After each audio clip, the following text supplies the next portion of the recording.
12, lancement du générique.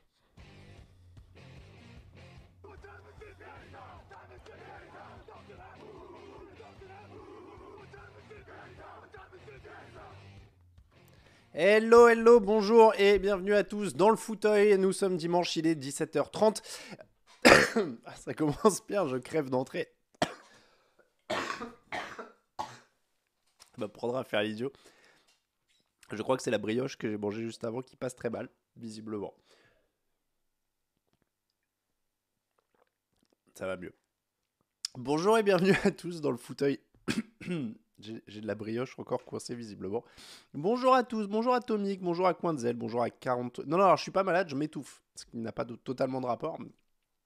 Mais ça va bien. Donc bonjour à DJ Starkiller, Fabien Hobart, bonjour à Orlin, bonjour à tous, bienvenue dans le fauteuil. Nous sommes de retour à un horaire plus normal le dimanche à 17h30. C'est parce qu'on avait fait 2 exceptions le dimanche. Ah ouais, c'est la première de 2024. Bonne année tout le monde. Bonne année tout le monde. J'espère que vous allez bien. Serviette Chat, Gold Rush, Black Stripes, etc. etc. J'espère que tout se passe bien pour vous. Petites annonces habituelles, je cherche mes boutons. L'émission vous est présentée par Unibet, notre partenaire pour les paris en ligne sur la NFL. Vous avez le lien dans le chat et le message en haut, enfin le logo en haut sur le bandeau. Je vois un 100% train de live, quelque chose comme ça.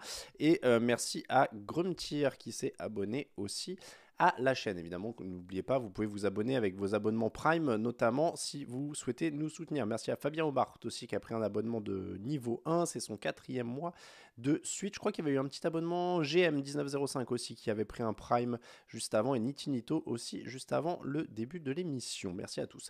J'espère que vous allez bien, je le disais, l'émission vous est présentée par Unibet. Vous pouvez nous soutenir aussi sur Tipeee. Merci à DW3LAS, donc Dallas grosso modo, qui s'est abonné aussi avec Prime. Vous avez un Prime gratuit à donner si vous êtes abonné à Amazon Prime. Vous pouvez soutenir une chaîne notamment. Alors voilà, je suis en train de voir en plus que j'ai pas changé le thème de l'émission, parce que là vous voyez qu'il y a toujours marqué les déceptions. Mais non, c'est pas ça. Donc je vais changer le thème de l'émission là dans le truc. Hop, tac, rendez-vous à 17h30. Et comme ça, je peux vous mettre, paf, informations de stream mise à jour avec succès, les informations en question. Le thème du jour, ce sera des stats, des statistiques avancées, notamment avec notre camarade Clément, le spécialiste stats avancées de TDA. Vous l'avez déjà vu dans le fauteuil à plusieurs reprises et il sera de retour. On va d'abord faire un point sur le MVP. On va savoir ce que disent les stats avancées. Qui est le joueur le plus valuable? Alors je vais vous dire, le débat a fait rage, même dans la rédaction cet après-midi. Qui est le joueur le plus valuable donc de la ligue?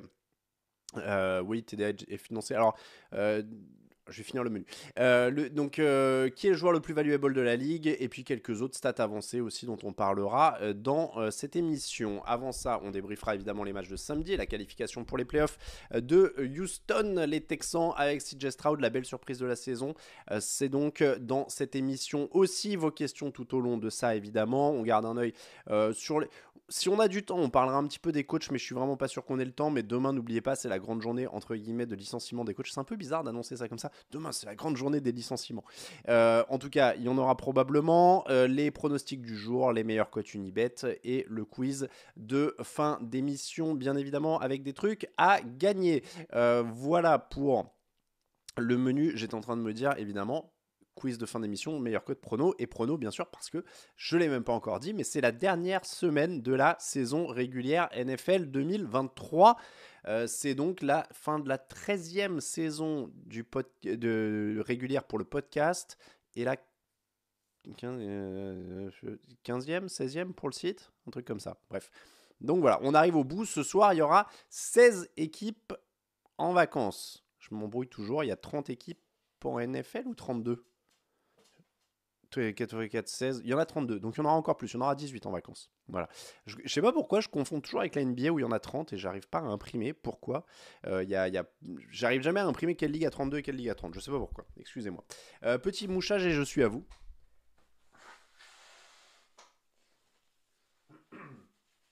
Alors encore une fois, excusez-moi, je suis plus très malade, c'est juste que comme je me suis étouffé vraiment comme pas possible au début de l'émission. Donc je disais, 18 équipes en vacances, évidemment. Oui, il y en a quelques-unes qui sont déjà de fait en vacances, mais là ils vont vraiment pouvoir par tiers. Oui, il y a 16 équipes par conférence, en effet, je me suis planté. Et 4 x 4, 16, 4 divisions de 4, c'est pour ça que j'ai fini par retomber dessus. Voilà donc pour le programme du jour. On va commencer un petit peu avec justement l'actualité. Bonjour à tous ceux qui arrivent sur le chat. À quand une mock draft sur Twitch, Adrien? C'est une bonne remarque. Je transmettrai à l'équipe TDA draft, mais il y a des mock drafts écrites qui arrivent, il y en a quelques-unes, il y a une émission draft déjà toutes les semaines, et je veux pas m'avancer, mais je me demande s'ils n'ont pas prévu un truc pour juste après le Super Bowl, histoire de vous mettre dans l'ambiance. Sur Twitch, je sais pas, mais en tout cas, ils ont prévu des trucs à ce niveau-là, donc ne vous inquiétez pas. Mais c'est une section quasiment autonome, faut savoir. Moi, j'ai très peu de pouvoir là-dedans maintenant. Un petit peu, mais ils sont quand même très autonomes. Bonjour à Zougizak qui vient d'arriver sur le chat. On va donc commencer avec l'actualité du jour. Il y a quelqu'un qui disait...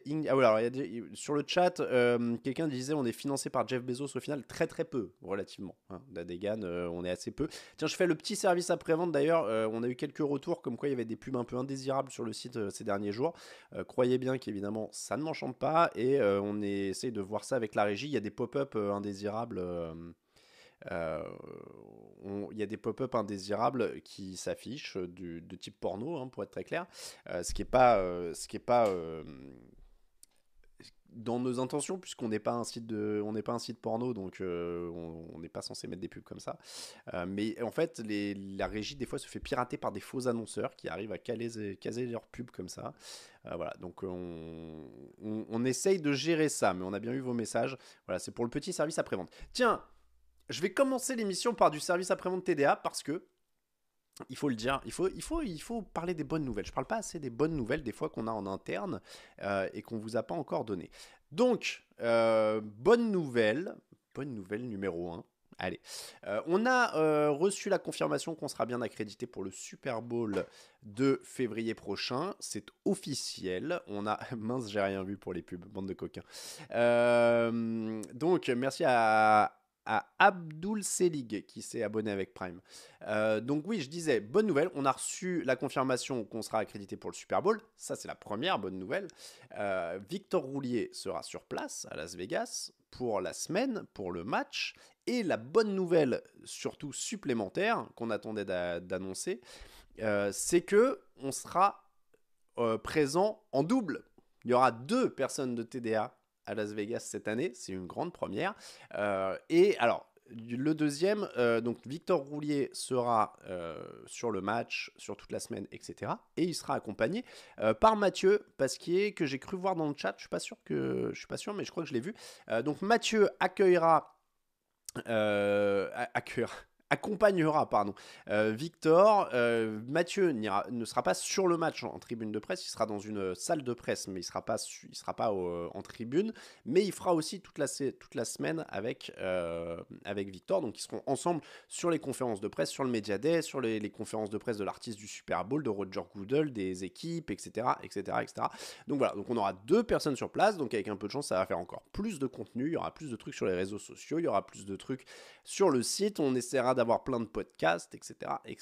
Donc voilà, c'est la grande bonne nouvelle. La couverture du Super Bowl toujours plus importante sur TD Actu. Voilà, ça c'est la bonne nouvelle quand même de ce côté-là. On sera 2, alors je dis on, ils seront 2, parce que moi je reste à Paris.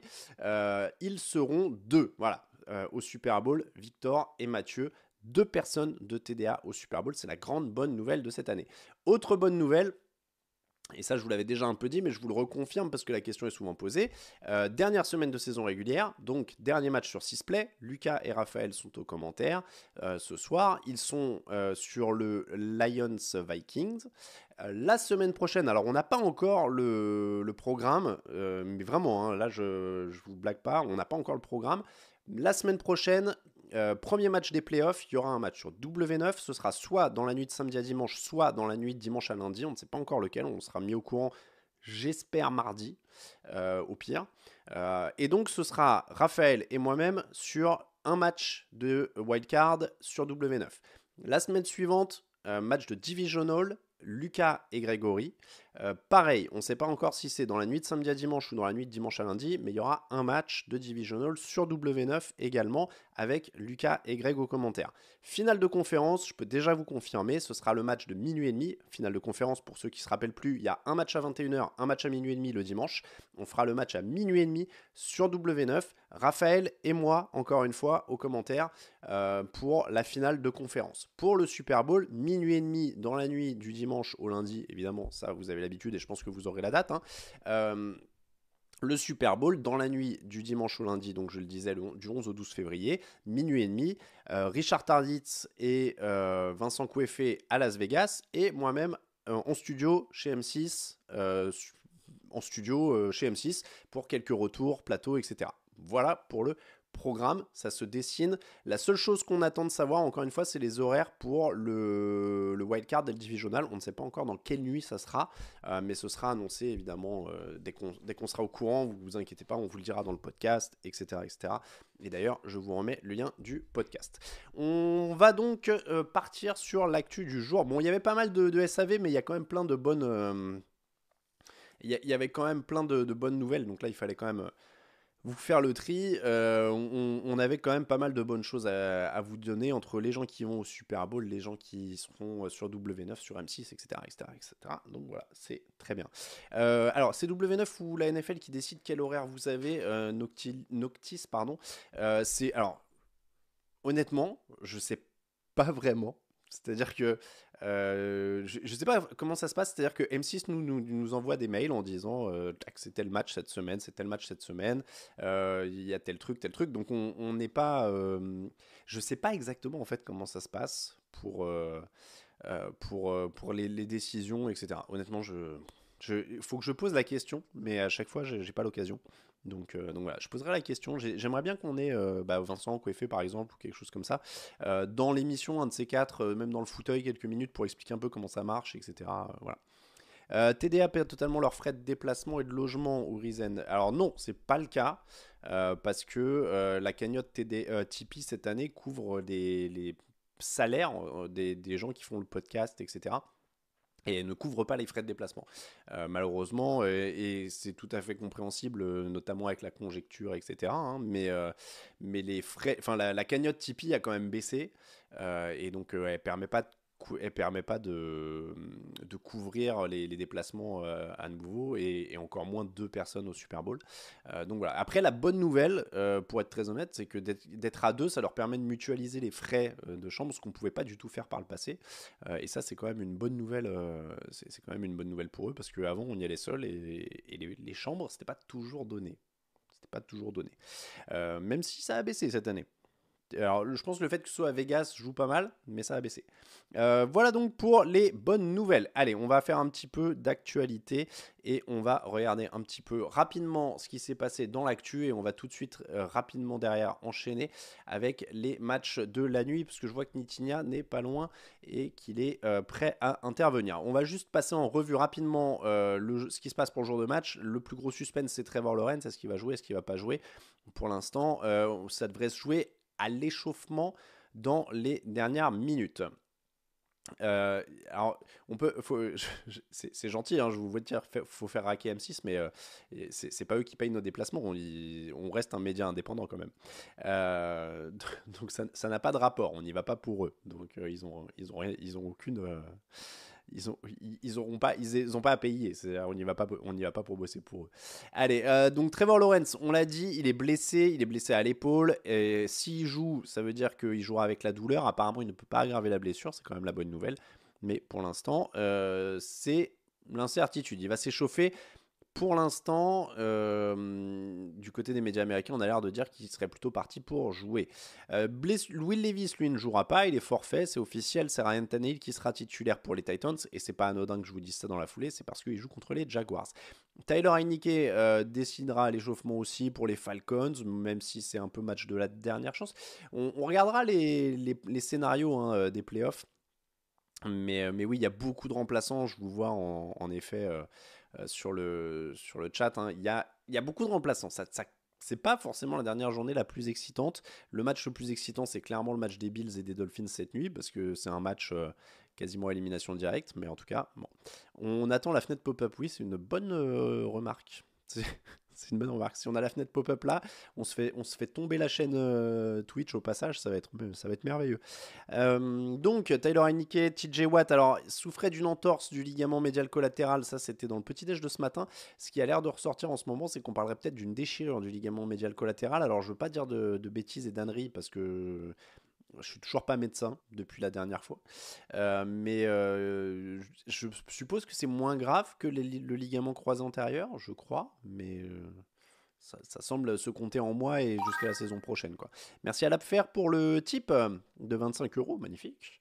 Je rappelle d'ailleurs, pour si vous voulez nous soutenir sur Tipeee, donc c'est ce que je disais, la cagnotte elle est entièrement reversée au rédacteur, donc ça prend plusieurs formes, hein. Ça prend la forme de prime pour les gens qui font des émissions. Ça prend la forme de payer le resto de l'année pour TDA quand on se retrouve tous. Ça paye notre community manager, ça paye les graphistes, etc., etc. Voilà. Mais plus les déplacements, on s'est concentré sur des trucs concrets, des primes concrètes pour même ceux qui restent en fait, quoi. Enfin, même ceux qui sortent pas. Voilà, on s'est concentré là-dessus. Sur Tipeee, il y a toujours ça, hein. Le calendrier 2024. Je l'ai à côté de moi parce que c'est le lot du concours. Du quiz. Donc Jason Verrett qui s'est fait mal, évidemment. Les absents de ce dimanche, Rashee Rice, Kadarius Toney, Jarius Sneed pour les Chiefs, Jalen Waddle, Raheem Mostert pour les Dolphins. Ça va compter contre les Bills. Devonta Smith, Darius Clay préservé, mais après il y a beaucoup de joueurs qui sont préservés, évidemment. Les Lions, Jamison Williams, Packers à J. Dillon, Josh Jacobs, pas mal d'incertains, T. Higgins notamment chez les Cowboys, il y a du monde, DeAndre Swift, Christian Watson, Alvin Kamara, ça va être important pour les Saints qui jouent aussi un petit peu leur survie. Et voilà, il y a Léonard Fournette qui est réapparu, alors j'avoue que j'avais pas suivi. Donc voilà pour l'actu. On va accueillir Nitinia tout de suite parce que regardez, hop, voilà, c'est de ça qu'on va parler. On va revenir là-dessus et on va accueillir Nitinia maintenant.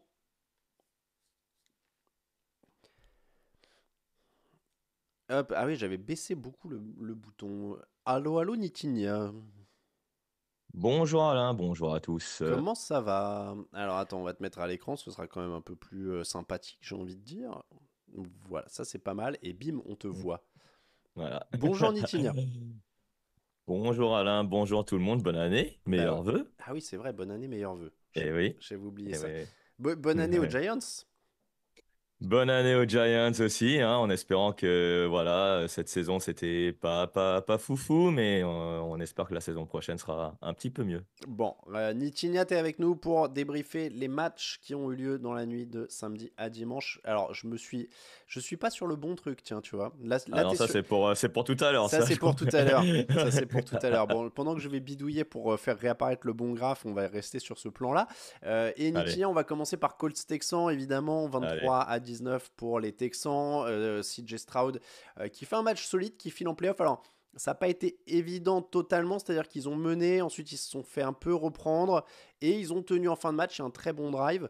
C'est quand même un peu à l'image de leur saison, ça a été quand même très très clutch. Ouais, un peu à l'image de leur saison, mais aussi un peu à l'image, on va dire, du caractère de l'équipe. C'est-à-dire, en fait, qu'effectivement, ils ne lâchent jamais rien face à des Colts qui aussi avaient un enjeu, puisque, en fait, ce match, tout simplement, c'était gagner ou tu rentres à la maison. Mais oui, c'est à l'image du caractère de l'équipe. Et oui, je te rejoins, c'est à l'image de leur saison, c'est-à-dire, en fait, que CJ Stroud, voilà, quand il est pas là, on voit que Houston a été en difficulté et quand voilà, il apparaît au bon moment et il a sorti un match un peu de magicien, comme on dit dans le jargon. Et bonne surprise. Tu Hmm. l'as dit en début d'émission, bonne surprise, les Texans qui font en playoff et ça me fait plaisir personnellement. Ouais, non, non, mais c'est vraiment une des belles surprises de cette saison. Et encore une fois, moi je trouve que ça aurait été facile de craquer sur ce match-là. Ça aurait été facile de craquer selon le scénario. Là, je vous remets un peu le scénario du match chez nos camarades d'ESPN. Mais merci à Max Otek pour le type au passage. Ils mènent 14-6 à la mi-temps. Mhm. Ils se font rejoindre sur un touchdown de Jonathan Taylor à 14 partout. Ils repassent devant. Ils font revenir. Et derrière, alors.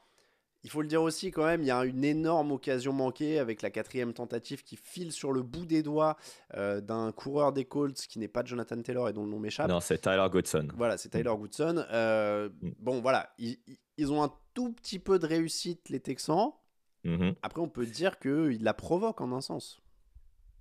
Bah, il la provoque. Bon, là, en l'occurrence, sur la quatrième tentative, bon, là, c'est plus 100% de la faute des Colts, je le trouve.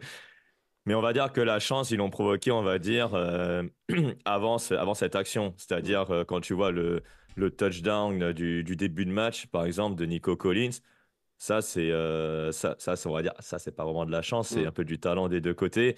Mais après, effectivement, il y a ce touchdown juste avant la mi-temps qui leur permet, voilà, d'avoir un peu d'avance, un peu de sécurité. Moi, honnêtement, sur le match, hein, parce que j'ai vu un peu ensuite le résumé grand format, j'ai cru qu'ils allaient vraiment craquer. J'ai mm. cru vraiment qu'ils allaient craquer en seconde mi-temps.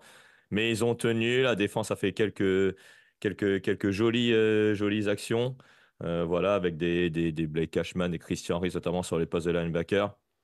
Mais oui, clairement, ils sont allés la chercher. Ils sont allés la chercher. Provoque de la réussite, oui, certes, mais sur ce match, les deux équipes, je pense, méritaient. Mais voilà, pour le parcours des Texans, en tout cas, vu ce qu'ils ont montré cette saison, c'est vraiment mérité. Ouais, je trouve aussi que sur l'ensemble, c'est mérité. Et sur le match, c'est mérité parce que mine de rien, Mm. les Colts ont quand même un ballon perdu alors que les Texans ont été propres. Il y a plus de yards gagnés, d'ailleurs, c'est un peu paradoxal, hein. Il y a plus de yards gagnés du côté de. Alors, il y a quand même des signes qui auraient pu faire mal aux Colts, c'est les 11 pénalités. Ouais, Aux Texans, je veux dire, pardon, c'est les 11 ouais. pénalités. Après, voilà, ils sont beaucoup plus efficaces sur troisième tentative. Ils perdent pas de Mhm. ballon. Ils sont décisifs dans les derniers instants. Ils font mal au début du match aussi avec ce touchdown de 75 yards parce que tu disais, il y a du talent. Bon, il y a aussi un peu de faiblesse défensive.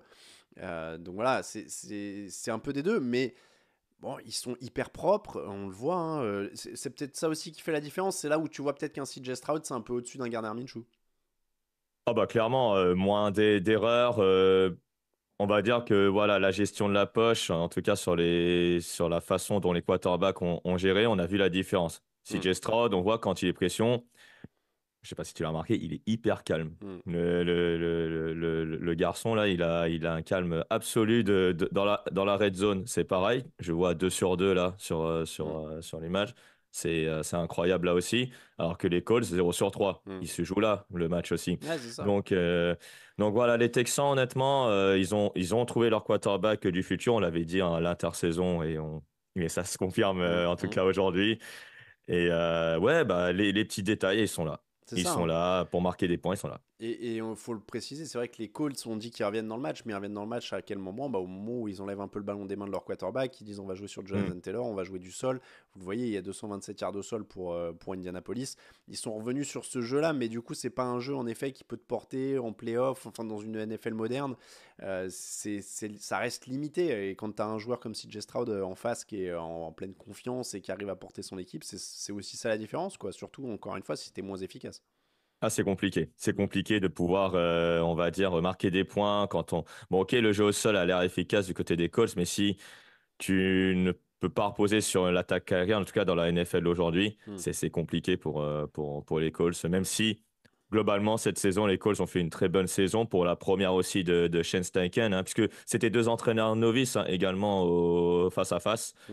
Et même si DeMeco Ryans a trouvé la bonne alchimie entre les joueurs des Texans, Shane Steichen, on voit qu'il arrive un peu à le trouver. C'est juste que voilà, le quarterback voilà, qui fait la différence dans ce genre de match, et on l'a vu. Ouais, non, mais clairement, ça a été une belle preuve quoi, de CJ Stroud, encore une fois, et de ce qu'il peut faire. On le verra en playoff, donc ça, déjà, c'est quand même, Mhm. c'est quand même plutôt sympa. Est-ce que, pour finir sur les Texans, est-ce que Demeco Ryans aussi je sais pas s'il a cimenté sa candidature, mais il fait partie des forts candidats pour le poste de coach de l'année parce qu'on rappelle que les votes vont être postés là après la saison régulière, même si les trophées ne sont donnés que plus tard, mais les playoffs n'auront aucune influence. Mais Ryan, s'il va avoir quelques voix là. Ah bah plus que quelques voix, il Mm, fait peut-être partie des favoris avec John Harbaugh, le coach des Ravens. Il y a également des entraîneurs comme Alors là, Et j'ai pas de nom en tête. Stefanski. Kevin Stefanski, voilà, Mm, des Cleveland Browns, pardon. Mais ouais, il est candidat, mm. clairement. Ouais, ça va être hyper intéressant aussi, hein, ça clairement. Et un mot pour les Colts avant de les envoyer en vacances. Mine de rien, oui, on parle beaucoup de Gardner Minshew, mais on a l'impression qu'ils sont quand même très en avance sur leur processus de reconstruction parce qu'ils n'étaient pas censés non plus se battre pour les playoffs. Non, mais il y a du joueur confirmé, il y a de très bons espoirs également. Michael Pittman a tout de même fait une très bonne saison malgré le fumble qu'il a provoqué lors du match d'hier. Mais ouais, il y a de bons jeunes joueurs. Il y a un quarterback qui avait montré de très belles choses en début de saison et qui malheureusement est blessé jusqu'à la fin de la saison. C'est Mm. un peu dommage. Donc il y a de l'espoir, mais j'aime beaucoup l'entraîneur Shane Steichen. On voit la direction de l'attaque où ils veulent y aller. Après, voilà, il faut trouver des playmakers en défense. Il y a que des Forrest Buckner, c'est pas suffisant. Mm.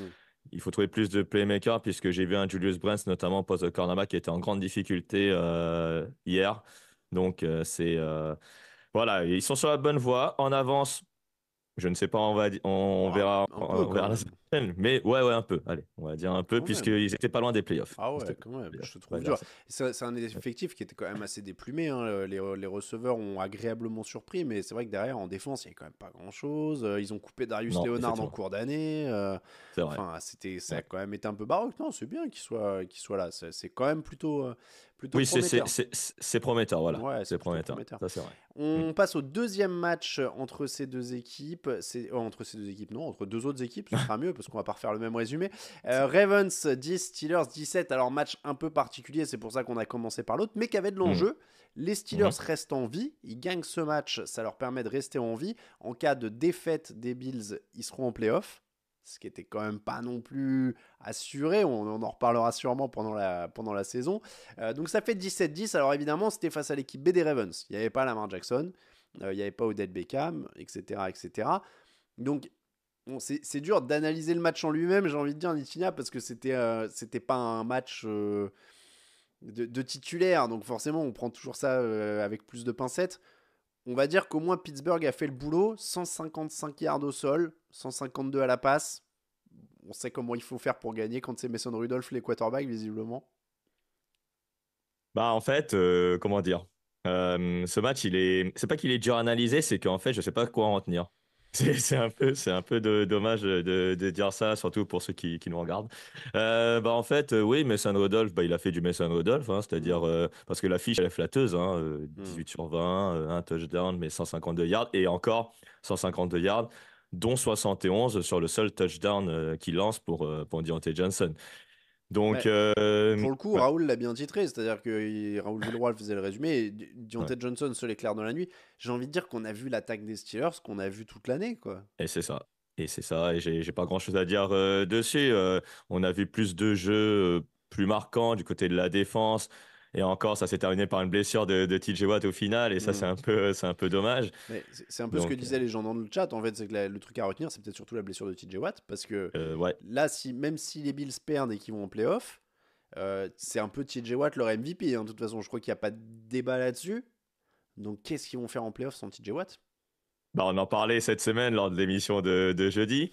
Je pense que les Pittsburgh Steelers sont aussi des candidats hein, pour ne pas être. Enfin, pour dire non merci pour les playoffs parce Ouais, qu'honnêtement, ouais. si la défense des Steelers peut tenir ne serait-ce qu'une mi-temps leur adversaire en playoffs s'ils y vont, Mm, après ça risque d'être compliqué puisque l'attaque avec Mason Rudolph ou avec Kenny Pickett, hein, je mm. l'inclus dedans également, ça va être assez compliqué à regarder, ça va être assez dur pour ne serait-ce qu'un fan de NFL de voir comment Pittsburgh pourrait tenir. Mais après, bon, on sait jamais, hein, on verra si le match va être fermé ou pas, et si l'attaque adverse va être un peu, Alors, un peu en difficulté. je vais te dire, clairement, on va pas se mentir, je pense qu'on peut tous être honnêtes.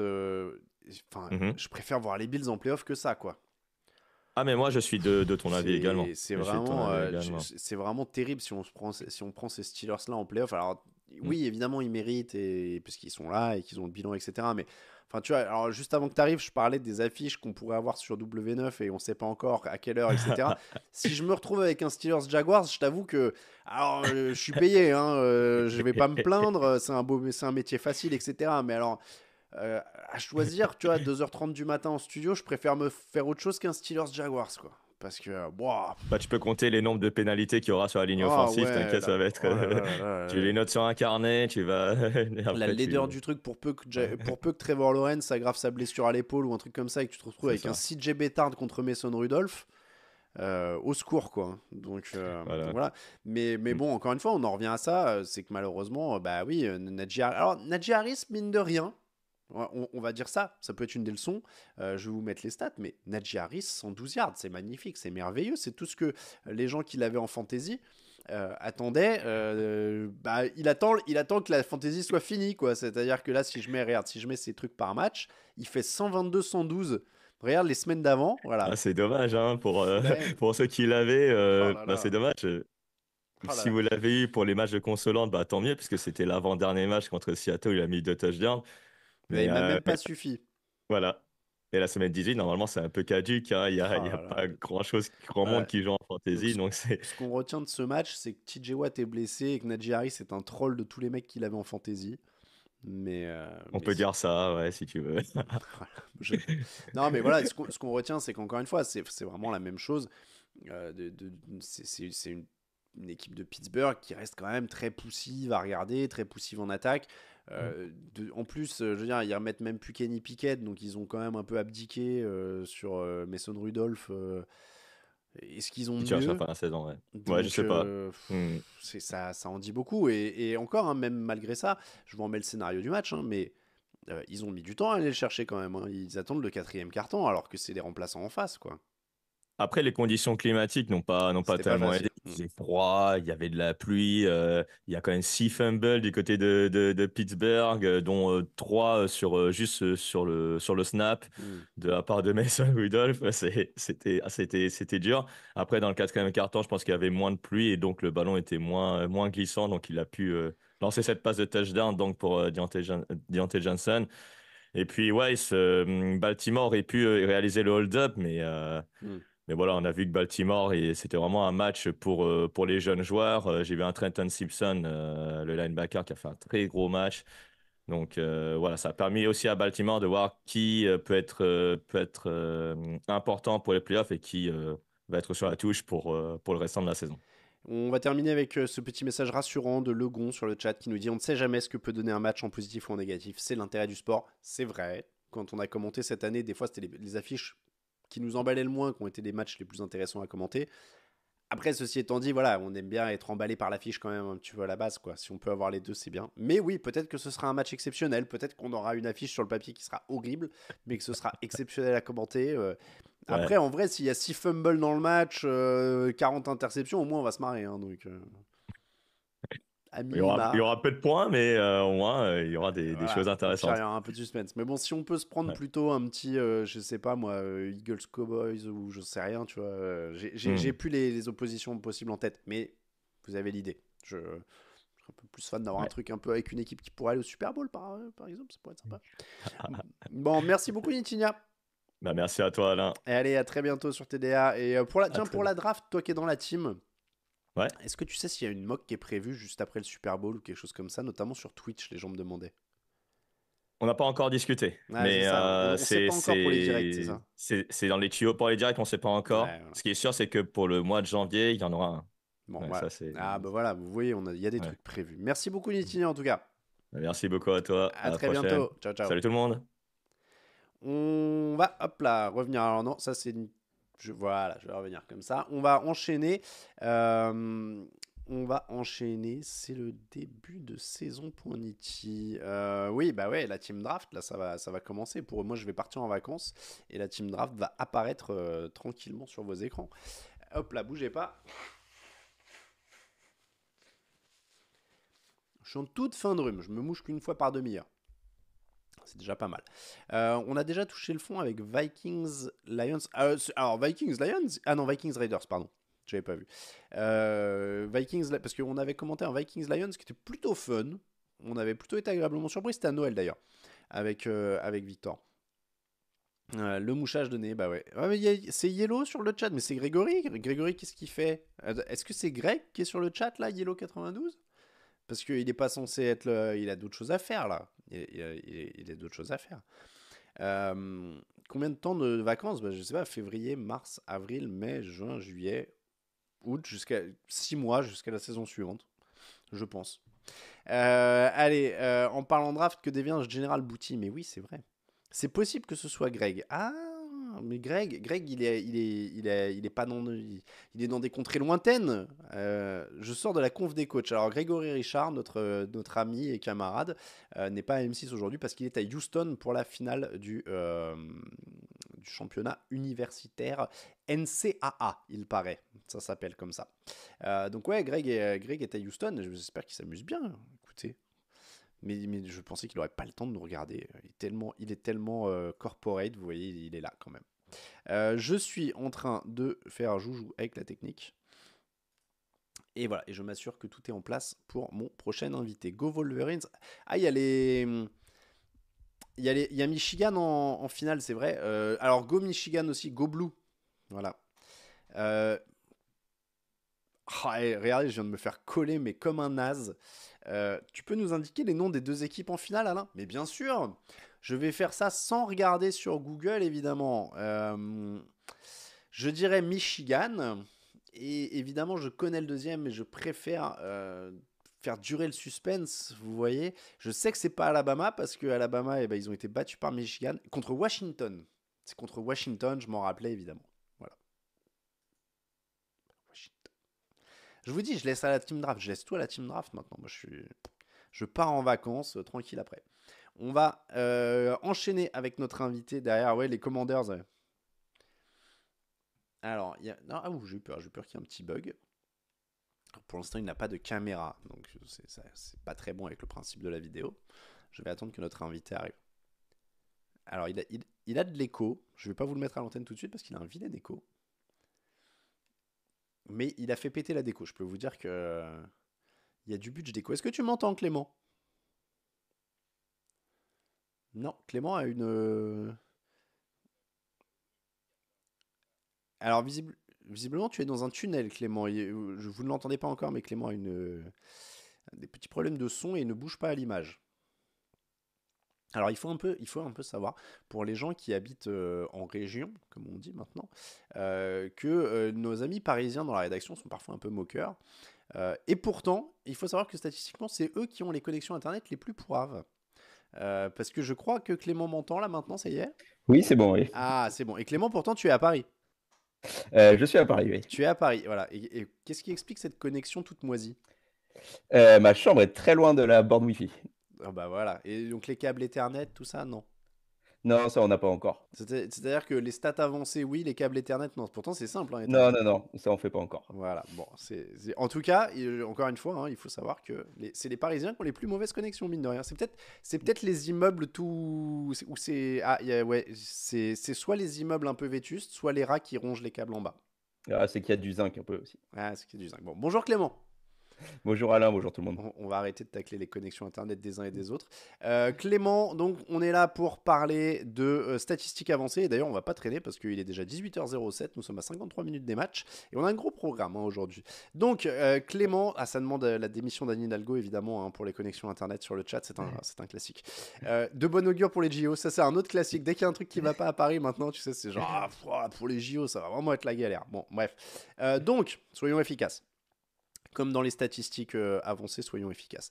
Clément, tu es de retour pour parler statistiques avancées. Notre premier sujet du jour, c'est le titre de MVP. On s'est dit, Clément, il a des super stats hyper précises. Et il va nous dire qui doit être MVP. Et ce sera indiscutable parce que les chiffres l'auront dit. Et que les chiffres ont toujours raison. C'était ça le thème? C'était ça le thème. Ok. On est un peu tombé à côté. Et alors, est-ce que je mets le premier graphe? Tu peux mettre le premier graphe. Eh ben alors, c'est pas ça parce que ça, c'est ma tronche. Bouge pas. Ça doit être ça. Voilà. Ça, c'est le premier. Tu peux mettre le premier graphe parce que cette année, on est quand même une année un peu particulière. De toute façon, je pense que c'est un peu le cas pour tout le monde. Le MVP, on est sur une année où le MVP est absolument pas évident.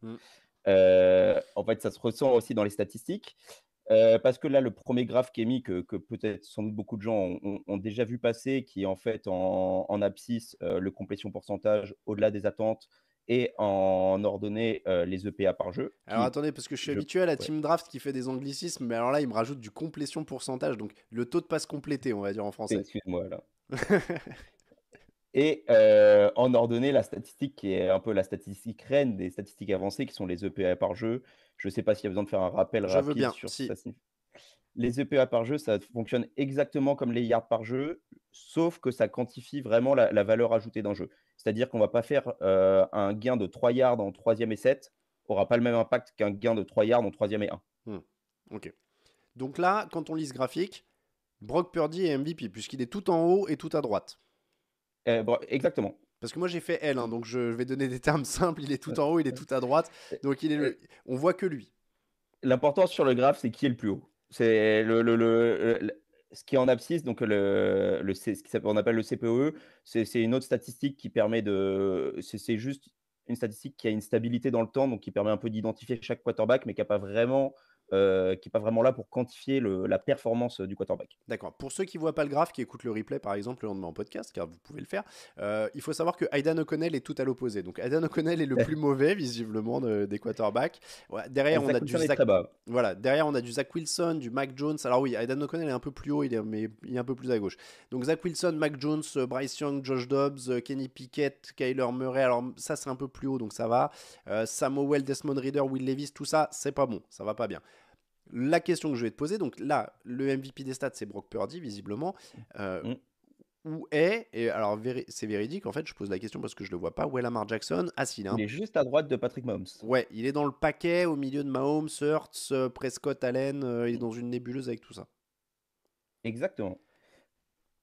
Parce que cette année, on touche à un gros point faible, enfin des EPA, mais qui est le cas de beaucoup de statistiques au NFL, qui est en fait attribué à la responsabilité de chacun. En fait, dans une attaque, c'est très dur statistiquement de dire est-ce que c'est forcément que le quarterback, est-ce que c'est les receveurs, la ligne, c'est forcément un package de tout.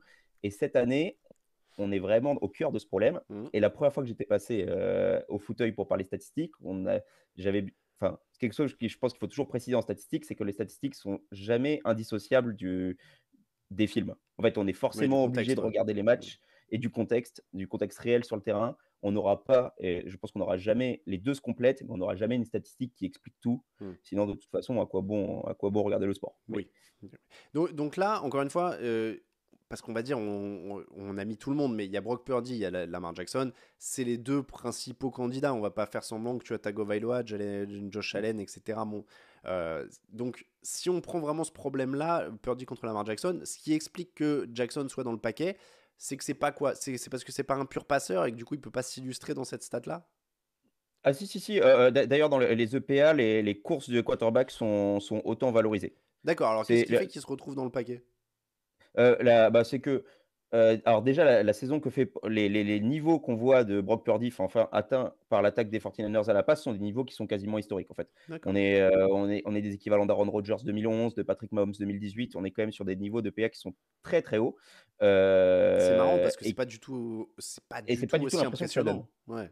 Exactement. Parce que, en fait, on a aussi une équipe ultra complète et un coach qui est un peu au cœur de la révolution offensive de la NFL actuelle et qui arrive à. Parfois, j'aime un peu, enfin, ce terme un peu ubériser la position de quarterback. Loin de. Je veux pas Bah, enlever c'est à San Francisco, c'est normal. je veux pas enlever le crédit à Brock Purdy sur ce qu'il fait, puisqu'en fait, il y a des choses qu'il fait très bien. Mais il a un rôle qui est plus facile que dans certaines attaques traditionnelles. D'accord. Question technique sur le chat. Plus le rond est gros, plus ils ont joué, c'est ça? C'est le temps de jeu? C'est plus là, ils ont lancé de passe. Plus ils ont lancé de passe. D'accord, très bien. Est-ce qu'on passe au numéro 2? Oui, c'est Allez, je suis ton PowerPoint, hein, tu me dis. Donc ouais, ça, voilà, c'est le lien entre le classement en EPA par jeu qu'on vient de voir juste avant, donc dont Brock exactement. Purdy est premier. Et donc le lien, c'est, bah voilà, si t'es numéro 1 depuis 2020, depuis 2016, t'es MVP. C'est ça. Et en fait, on peut remonter, là, j'ai pas fait, mais si tu remontes à 1999, donc les premières, là, on a à peu près des EPA, mis à part les 4 running backs qui ont été élus, Il y a que Cam Newton et il me semble, il y a Philip Rivers qui s'est fait voler un MVP aussi où il devait être numéro 1, mais globalement, à 90% du temps, c'est le numéro 1 en EPA qui est J'aime MVP. l'audace de la phrase Philippe Rivers s'est fait voler MVP, hein, mais Non, oui, si on suit et si ouais, on suit voilà. cette corrélation statistique. J'ai pas souvenir de m'être dit que Philippe Rivers s'était fait voler un MVP, mais après, là, ta stat, parce qu'on est plus sur une stat, Cam Newton, 8e en EPA, mais MVP, on revient Oui, encore à notre problème de cette année, en fait, puisque là, ça pourrait très bien être Lamar Jackson à nouveau. exactement. Exactement. Et parce qu'après, de toute façon, dans le MVP, il y a il y a aussi une question de médiatisation, Hmm, etc. Et Cam Newton, c'est vrai qu'il y avait un effet waouh en 2015. hmm, En plus, il est à la tête de la meilleure équipe enfin, qui fait 15-1 cette hmm. saison-là, si je ne me trompe pas. Oui, oui, je crois, Donc, ouais. il y avait, ça jouait énormément. Ouais, donc, ce qui veut dire, encore une fois, qu'on n'a pas vraiment tranché entre Purdy et... Mm. Parce que Purdy aurait l'avantage de la continuité, mais Jackson pourrait reproduire ce qu'a fait Newton, en fait. Exactement. Hmm. Est-ce qu'on regarde après ce qui s'est passé là? Parce que ça Ah remet du oui. contexte aussi.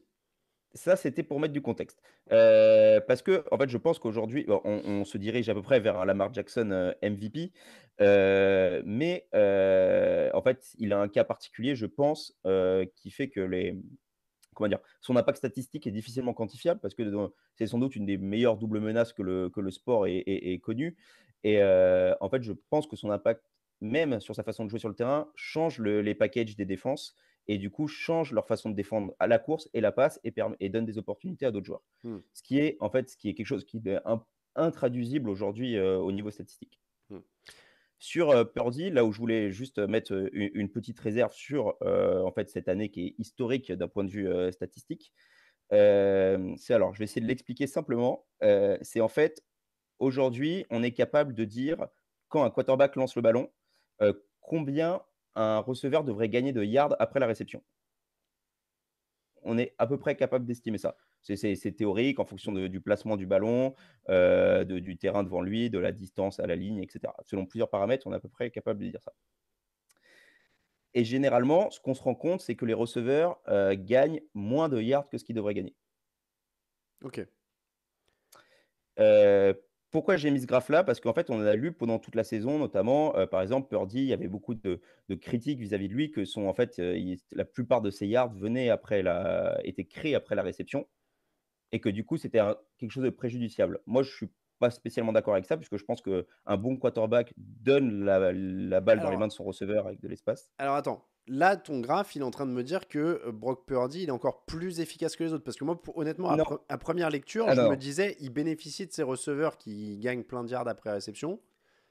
Non, alors justement, c'est ça. Ce que je disais, c'est que moi, j'ai voulu aller un peu plus loin que juste regarder en fait les yards après réception, Mhm. parce que pour moi, c'est pas juste de le pénaliser, parce qu'en soi, ça pourrait être lui aussi qui lance, et c'est sans doute aussi un peu le cas, qui lance bien le ballon et qui permet à ses receveurs de gagner des yards après réception.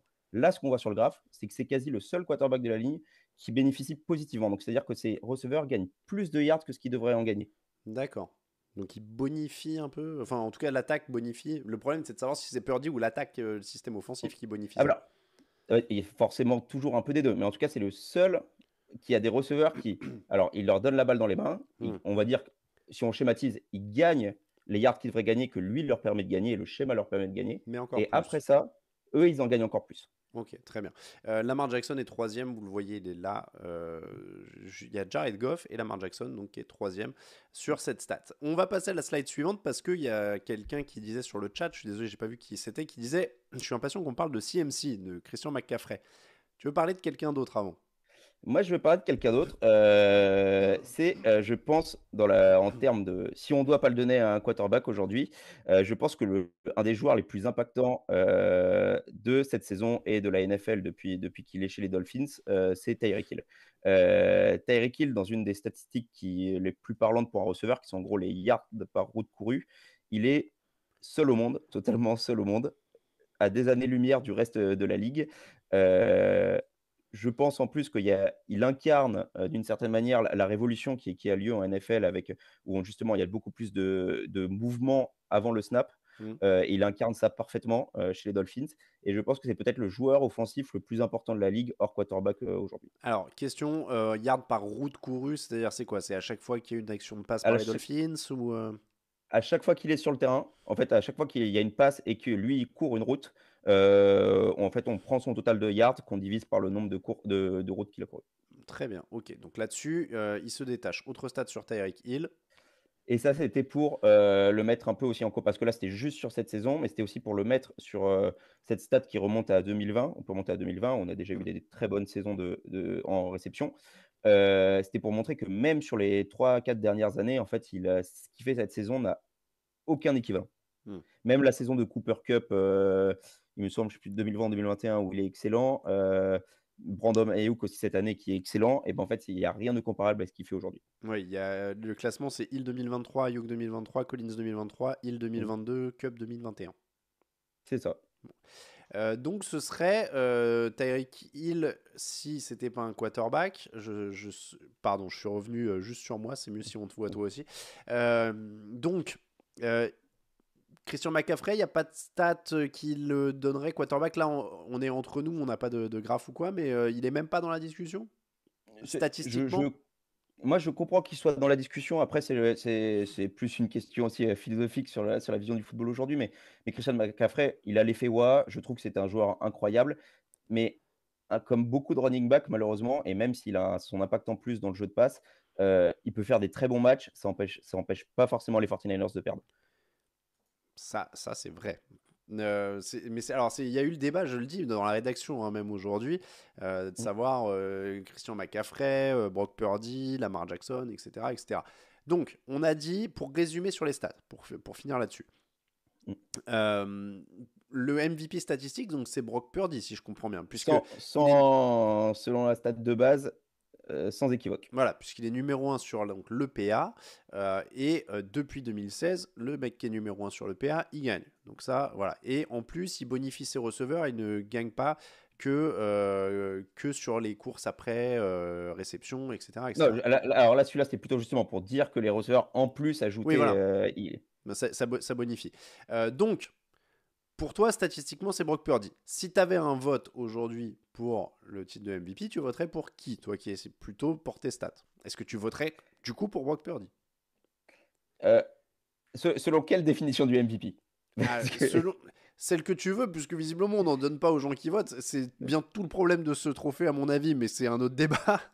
Mais honnêtement, je pense que les gens qui votent ont chacun leur philosophie du truc, hein, de ce que je comprends, de toute façon. C'est comme la règle des réceptions. Je crois que la NFL s'en fout d'avoir une définition, mais comme tant que ça fait parler. Exactement. Donc, tu votes selon ce que tu veux. Si tu avais un vote, tu voterais pour qui? Non, alors, si j'avais. En fait, j'ai deux options.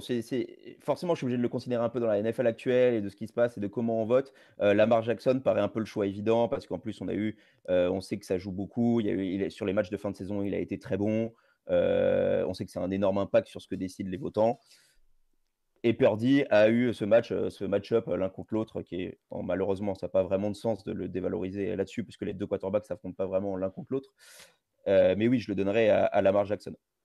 Oui, tu fais bien de parler des quarterbacks et des affrontements. Le fait que les Ravens aient déglingué les 49ers et les Dolphins à la suite, ça paraît quand même Ça jouer joue. un petit peu dans la décision. Après, moi, je suis un peu comme toi. Enfin, je suis un peu comme toi, c'est que je me pose la question de ce qui fait le vote et je regardais les gens débattre dans la rédaction sur le chat tout à l'heure aussi ce matin et cet après-midi. Moi, je suis bête et méchant, je vois valuable, donc c'est valuable qui apporte de la valeur et je me dis, bah, c'est celui où si tu le retires de son équipe, il y a le plus il y a le plus gros delta entre ce qu'il gagne et ce qu'il perd. Mm. Donc là-dessus, moi, j'irais sur Lamar Jackson aussi, au sens où, et c'est horrible de les pénaliser pour ça, mais que ce soit Brock Purdy comme Christian McCaffrey, bah, je vois des 49ers qui ont joué un Super Bowl avec Garoppolo et sans McCaffrey. Mm. Et Kyle Shanahan et son système offensif, etc., etc. Alors, ils bonifient ça, ils le rendent meilleur, ils le rendent plus fort, il n'y a aucun problème là-dessus, aucun débat. Mais le fait est qu'il gagnait des matchs avant que McCaffrey arrive. Je ne sais pas ce que feraient les Ravens s'il n'y avait pas Lamar Jackson. Donc, si tu pars de cette définition-là, valuable, bah oui, moi je voterais Lamar Jackson aussi. Après, Le problème, c'est qu'il faudrait créer un trophée meilleur joueur, pur talent, j'en sais rien comment ils appellent ça, et puis un trophée valuable où on dit aux gens vous votez que sur la valeur du mec dans le truc. Mais après, je suis pas là pour le coup, je suis pas statisticien, mais je comprends qu'on dise et je vous vois sur le chat dire oui, mais c'est délit de sale gueule si c'est pas un quarterback, si c'est pas machin, etc. Mais si on se tient à la définition de valuable, bah ouais, mais malheureusement, on vit dans un contexte où c'est le poste le plus important de ce sport, donc bah ouais, par la force des choses, c'est souvent eux, mais Et en fait, ce qui est un peu flou sur le titre de MVP, c'est que finalement, on n'élit pas vraiment le plus valuable. On va prendre le plus performant. Mais hmm. d'un autre côté, on va forcément élire un quarterback parce que c'est le plus valuable de son équipe. Bah, c'est ça. Donc, et après, ceci étant dit, on parle de délit de sale gueule pour le coureur, etc. Mais à une époque, il y avait des coureurs qui étaient MVP parce que c'était une NFL des années 90 où on courait ou des années 80 où on courait. Et la NFL a évolué aussi. C'est pas devenu un délit de sale gueule, c'est parce que la NFL a évolué, le poste a évolué. Et que maintenant, bah, on joue de telle manière que le quarterback est devenu indispensable. Donc, je sais pas si quand il y avait des running backs qui étaient MVP, les quarterbacks disaient mon Dieu, c'est horrible et tout. Bah non, c'est parce qu'on donnait 30 ballons par match à un coureur par équipe et que le meilleur prenait des fois le trophée, quoi.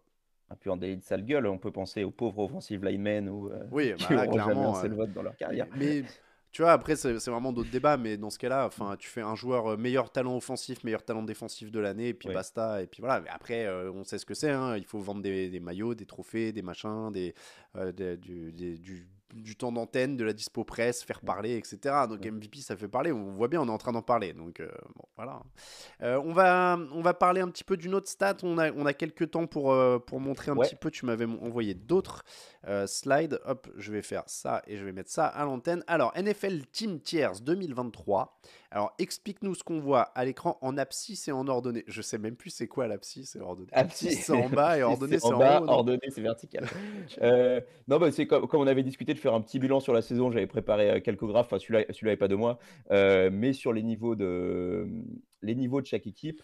Du coup, c'était en abscisse, donc en bas, plus on est à droite, plus l'équipe est forte offensivement. Plus on est vers le haut, plus l'équipe est forte défensivement. Ok, donc j'aime bien celui-là est clair parce qu'on peut clairement dire les 49ers sont bons, les Jets sont nuls. Exactement. Donc à Celui-là, partir de là, le graphe est forcément juste. Celui-là, voilà. En attaque, donc en attaque, plus t'es à droite, donc les Niners sont la meilleure attaque, les Jets sont la pire attaque, et les Browns sont la meilleure défense alors, et les Cardinals la pire. Ex- Exactement. Mais il est bien celui-là parce qu'il est assez net quand même pour donner un aperçu. Donc les Ravens, c'est très très fort par exemple, la défense est très très haute et plutôt à droite. Là, ce qui se détache, donc c'est quoi pour toi les meilleures équipes? C'est vraiment le quart en haut à droite, quoi. C'est vraiment le quart en haut à droite. C'est là qu'on voit que l'AFC cette année est quand même très, très présente. Mhm. On a, les 49ers sont sans doute, malgré le match-up avec les Ravens, seront, et je pense s'ils se rencontrent au Super Bowl, seront légèrement favoris, Mhm. malgré ce qui s'est passé Mhm. en fin de saison régulière. Ce qui est, moi, l'équipe qui me fait un peu sourire, c'est les Bills qu'on a beaucoup enterrés, qui sont même pas sûrs d'aller en playoff, sont finalement toujours une des meilleures équipes de la ligue. Donc, ce qui est toujours intéressant sur on va dire, la narrative des médias sur comment se déroule la saison, puisque factuellement, c'est dans le jeu une des meilleures équipes de la ligue, toujours. Faut noter qu'ils sont collés aux Dolphins, qui sont l'équipe qui peuvent les sortir ce soir en plus. Hein, donc, Exactement, oui. ouais, c'est assez dingue. Donc Chiefs, alors Chiefs, c'est presque une surprise, non, quand même, de les voir. Ou est-ce que c'est parce qu'on attend tellement d'eux qu'on réalise pas qu'ils sont encore très solides? En fait, alors déjà, ils ont une défense qui est particulièrement solide cette C'est année, vrai. c'est assez peu discuté, mais ils ont vraiment une défense assez monstrueuse. Et on parlait de valuable, mais je pense que Patrick Mahomes porte énormément cette équipe. Parce que Mm. justement, quand on associe au visionnage des films, le nombre de receveurs qu'ils ont au-delà des drops, les receveurs qui ne finissent pas leur route, qui se plantent de tracé, je pense qu'ils sauvent les meubles et qui permet à cette attaque de ne pas être ridicule à ce stade de la saison. Il y a Rocknage, pardon, j'ai toujours du mal avec ce pseudo, qui nous dit c'est vrai que la défense des Eagles, c'est un peu une des surprises de ce graphe. Très très bas. Oui, oui, mais sur les derniers matchs, c'est quand même beaucoup moins de surprises parce qu'ils ont quand Mm. même, ils ont eu énormément de mal. Ils ont perdu énormément de joueurs aussi à l'intersaison. Euh, Donc c'est pas même avec l'arrivée de Shane Deshaï, on sent qu'il y a quand même, après Patricia est arrivée, enfin il y a quand même Mm. un problème d'autorité et d'effectifs, sur cette défense cette année. Il y a Orlin qui nous fait remarquer les Vikings en bon normand sont pile au milieu. C'est vrai que Oui. Vikings-Colts, là, c'est paf, pile au milieu. Et donc, pour finir sur celui-là, Jets et Giants, en fait, les deux équipes de New York, hein, sont les pires. Oui, avec les Panthers sont dans le Mm. parce que si on prend les diagonales qui expriment un peu des tirs, enfin comment dire? Genre les meilleurs et Mm. tout ça, catégories similaires. Ah oui, Ouais, d'accord. là on a une belle triplette, Ah oui, ok. Donc, les diagonales, c'est des. Tu les regroupes en fait un peu ensemble, quoi. c'est ça, tu fais un peu une combinaison, alors c'est pas abstrait, mais tu sais du coup de mix, bonne défense, bonne attaque, quoi. D'accord, Et ok, très bien. tu crées des catégories, donc tu as tes 49ers un peu tout seul, Dolphins, Cowboys, Bills et Ravens Ouais, et ainsi de suite. Et là, dans le dernier tiers, tu as, Jets, New York, Panthers et les Patriots qui pointent le bout merci. de leur casque. Ouais. On passe au suivant. Ça, alors, profondeur moyenne de lancer en 2023, pardon. Mmh. C'était pour, parce que comme on avait parlé de faire un petit bilan sur la saison, Mm. je pense que ce qui est intéressant cette année, c'est qu'on a vraiment une révolution, offensive et défensive, surtout en NFL, qui est amorcée depuis, voilà, 2 ans. Parce que, on avait quand même sur les 10 dernières années, depuis 2010, on a un peu l'impression que les attaques carburent et les règles vont dans leur sens et rien ne semble les ralentir. Mm. Il y a eu un vrai changement, en NFL à partir de la saison 2015-2016, sur la façon de jouer des attaques et notamment la façon d'attaquer le terrain. Avec notamment en grande partie la défense de Vic Fangio qui a commencé à remplacer la cover 3 de Pete Carroll qui avait pris d'assaut, toute la ligue. On a commencé à jouer beaucoup plus avec 2 safeties, dans le fond du terrain plutôt qu'avec un pour empêcher de se faire battre en profondeur et ça se ressent sur les 3 dernières années énormément avec, des attaques qui sur les 2 premiers downs attaquent très peu le fond du terrain Mm. et ont plus tendance à viser des zones courtes et laisser les receveurs, le schéma en particulier, faire le boulot. Mm. Ok, ouais, donc c'est vrai qu'on lance plus court, pour résumer. Exactement. L'évolution du pourcentage de courses en premier, deuxième down. Ça, c'est un parce qu'on a toujours cette discussion sur à quel point évolue la NFL sur, l'ère de la passe, l'ère de la course. Alors on n'est pas sur des pourcentages, parce que alors là, le graphe fait des grandes descentes, hein, mais on passe Oui, de, on est 0,47 à 50% à 0,50, ouais. 47%, donc on n'est pas non plus déjà, c'est pas si évident que ça. Mais c'est surtout quelque chose qui dépend énormément des tendances offensives et ce qui est très marrant, c'est que la réponse de la ligue, des attaques de la ligue à partir de 2020, c'est de remettre de la course Mm. par rapport à ces défenses qui jouent avec 2 safety. C'est de remettre de la course parce qu'on a un défenseur en moins dans la boîte et on pense qu'on pourra attaquer plus facilement, le centre du terrain et en fait, cette année, par contre, c'est tout l'inverse. Les attaques ont dit, en fait, finalement, la course, n'est pas si utile que ça dans ces situations-là et vaut mieux passer, sur ces situations-là. Donc c'est intéressant, c'est de voir, hein, il y a une sorte de ping-pong en fait entre les coordinateurs offensifs et défensifs qui se jouent Exactement. à travers tout ça, hein. On s'adapte, on change un peu une défense qui fait modifier les attaques, etc. etc. Du côté, alors ça, bon, ça c'est le graphe Raphaël Masmejean, on l'appelle. Exactement. Ou Brandon Stanley aussi, mais Et Brandon Staley, mais ça lui a pas réussi. Oui, c'était, bah, histoire de faire un point. Là, par contre, là, c'est assez évident. C'est sur comment quand est-ce que les coordinateurs, tentent des quatrièmes tentatives et là, on est sur une évolution, même si ça se stabilise un peu ces dernières années. À l'ère des stats avancées et des accès, en plus aux stats avancées par les staffs des équipes, on tente énormément de quatrièmes tentatives par rapport au début de la décennie. En gros, ça a doublé. Ouais, quasiment. Ça a doublé. Les motions, alors ça, il faut rappeler ce que c'est, hein. C'est quand il y a du mouvement avant le snap, que vous voyez des receveurs, des fois qui montent, qui descendent sur votre écran quand vous regardez la télé. Et donc ça aussi, ça bouge beaucoup, c'est le cas de le dire, Clément. Oui, alors, pourquoi j'ai voulu parler de cette stat? Parce que, on a un peu parlé en amont avec Tyreek Hill. C'est, je pense, la plus grosse révolution, offensive de la NFL des dernières années.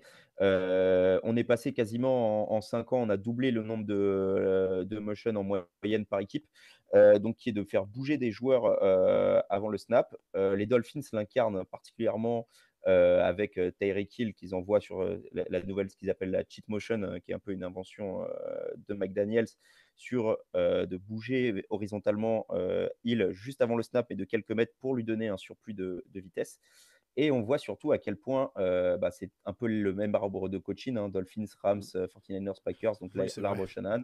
quelle domination il a aujourd'hui dans la NFL actuelle. Oui, c'est vrai que c'est assez dingue. J'avais même pas fait attention quand tu le dis, mais oui, McDaniel, Sean McVay, Kate Shanahan, Matt LaFleur, tout ça, ça vient du. Ça a les mêmes bases, quoi. Exactement. Et c'est pour moi, et c'est ce système-là qui rend l'évaluation statistique extrêmement difficile des quarterbacks aujourd'hui, en tout cas des quarterbacks dans ces systèmes. Parce qu'en fait, c'est un système qui est tellement généreux pour les quarterbacks, parce qu'il met toujours les cibles dans les meilleures conditions, dans les meilleurs mismatchs, enfin toujours en face à un linebacker, toujours dans les interzones. Et avec en plus une difficulté d'adaptation des défenses parce qu'il y a énormément de motion. Du coup, en fait, Mm. faut toujours savoir qui prend quel joueur. On a vraiment, ils sont, ces systèmes sont d'autant plus difficiles à évaluer, mais sont extrêmement performants. Alors, juste pour préciser, parce qu'on a snap motion et motion percentage, c'est quoi la différence entre les deux là? Snap, attends, j'ai un doute.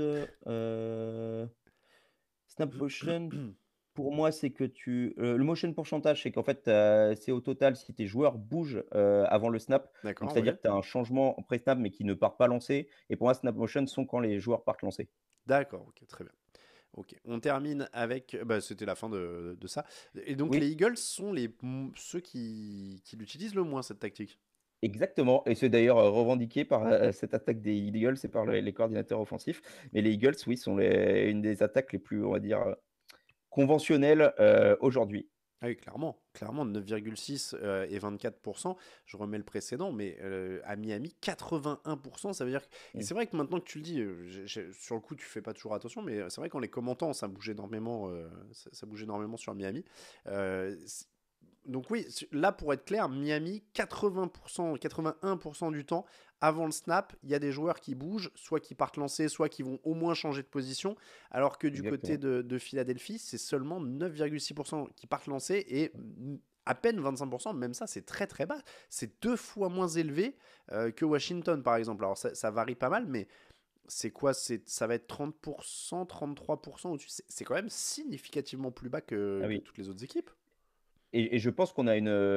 Et on, c'est pas étranger aux problèmes que peut rencontrer l'attaque des Eagles en fin de saison, où elle est devenue plus facilement lisible par les défenses adverses. Hmm.